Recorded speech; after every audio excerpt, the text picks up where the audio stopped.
Samantala, sa ibang mga balita, aabot sa mahigit piso ipatutupad na oil price hike ngayong linggo.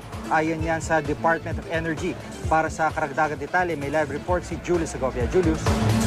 Gigi, inabutan naming pila-pila ang mga sasakyan sa isang gasolinahan sa Quezon City. Halos lahat naghahabol sa pagpapakarga ng petrolyo. Nabalitaan kasi ng mga motorista na higit piso ang malamang na oil price hike ngayong linggo. Kinumpirma ng DOE ang taas presyo pero hindi naman daw hihigit sa 1.50 ang price hike sa diesel gasolina. Ito na, Gigi, ang pinakamalaking OPH ngayong taon. Mula nitong Enero, mas maraming OPH kaysa rollback sa gasolina. Kaya nabura na ang taas presyo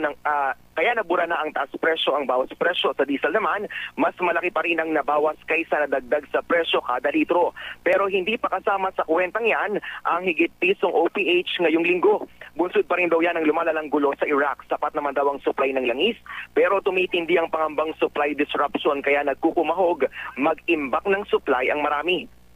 Kung DOE ang tatanungin, Gigi, kahit pa malaki ang taas presyo sa petrolyo, hindi raw sila hihirit sa mga oil company na gawing pautay-utay ang pagpapatupad nito. Dahil dito, hihirit naman ang panibagong taas pasay sa jeep ang grupong Akto. Bali, wala raw ang 50 sentimong fare hike kung magtutuloy-tuloy naman ang OPH. Kaya isusulong ng grupong Akto ang orihinal na petisyong maging 10 piso ang minimum na pasahe sa jeep. Yan muna ang latest. Balik sa'yo, Gigi.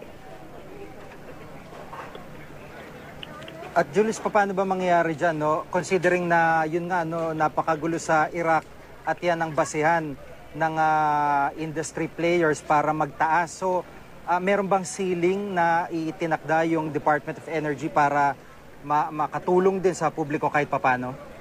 Actually, Gigi, ang laging sinasabi ng Department of Energy, pali ang kamay ng gobyerno sa presyuhan ng krudo sa lokal na merkado dahil nga tayo ibinabatay lamang natin ang galaw ng presyo natin sa local market doon sa international market dahil ang ating crudo, Gigi, imported. Kumbaga talagang ibinabatay natin kung ano nagiging presyuhan doon, halimbawang tumaas doon, definitely it will be reflected also to the local market, Gigi.